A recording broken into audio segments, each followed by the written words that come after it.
कब आपको लगा कि ये नेक्सस है?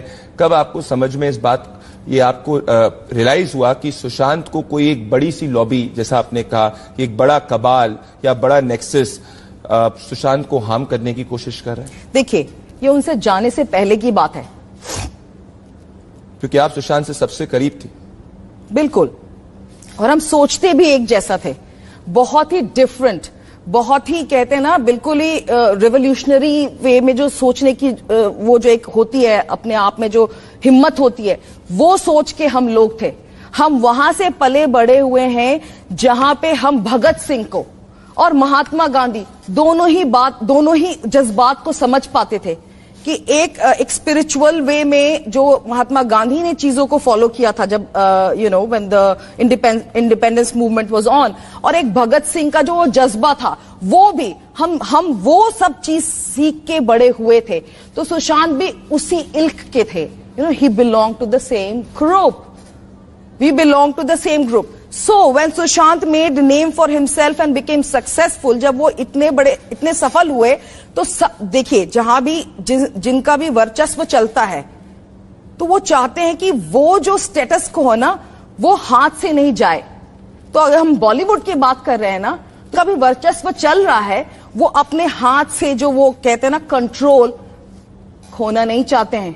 तो वो क्या करते हैं कि कोई भी अगर उनके बिना जाने कोई सक्सेसफुल हो गया है, तो उसको अपने अंदर कैसे करे, पैट्रोनाइज कैसे, I will use the word patronise, तो उसको पैट्रोनाइज कैसे करे। और आप आज भी देख लीजिए, जो भी कुछ कर रहे हैं, जो बाहर से आए हैं, वो पैट्रोनाइज होते हैं, किसी ना किसी ग्रुप के पार्ट होते हैं। तो सुशांत को भी ग्रुप का पार्ट करने की कोशिश की गई। पहले जब उनको सफलता मिली और जब वो सब कुछ छोड़ के वो एक ऐसे इंसान थे, सुशांत के लिए मैं ये हमेशा बोलूंगी कि एक मिडिल क्लास फैमिली का ये है ही नहीं, इट डजंट कम नेचुरली कि आपके पास जो आपको मिल रहा है ना, वो छोड़ के आगे बढ़ के देखो। तो आपने पढ़ाई लिखाई कर ली, आप एक बहुत सक्सेसफुल एग्जामिनेशन को पास करके एक you have a brighter future, you leave it in between just because you want to follow your dreams, you want to see more of life, you want to explore. तो जब वो छोड़ के जब वो टीवी में नहीं आए, पहले तो उन्होंने अपनी कला को निखारने की कोशिश की और जानने की कोशिश की कि इससे क्या हो सकता है। तो उनको बहुत ऑफर्स आने लगे, ये बात मैं बाद में करूंगी कि वो नहीं चाहते थे, फिर हमने क्या बातें करी और उन्होंने टीवी इंडस्ट्री ज्वाइन करा।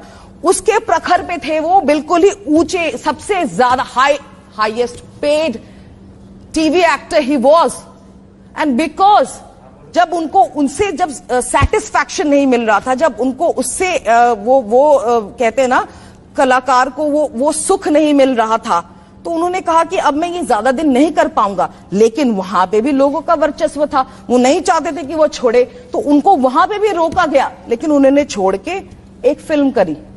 वहां पे वो इतने ज्यादा लोगों के इतने करीब हो गए, लोकप्रिय हो गए, तो ये भी चला। तो इंडस्ट्री ने भी उनको देखा कि अच्छा कोई अलग सा आया है और वो कुछ कर रहा है और अच्छा कर रहा है। लेकिन 2016 में जब Sushant, I will tell the whole world, I want to tell it to everybody who is connected to Sushant, कि इट वाज हिज आइडिया कि एक बायोपिक उस पे बनाए जो आज भी वो काम कर रहा हो, जो आप जानते हैं MS धोनी, वो आज भी क्रिकेट खेल रहे थे। बायोपिक उन पे बनती है जो कुछ अपनी मुकाम, अपने जो भी उनका फील्ड होता है, सुपरहिट मूवी थी एग्जैक्ट वो नहीं, आप सही बोल रहे हैं, लेकिन वो मुकाम को वो जब अचीव कर लेते हैं अपने फील्ड में, तब उन पे बायोपिक बनती है। Sushant was the first one who thought कि whoever is in harness, whoever is doing is still performing in that field, उस पे बायोपिक बनाए। तो वो उनकी सोच थी, उनका आइडिया था। Whoever is trying to take the credit, I tell you, it was Sushant's idea.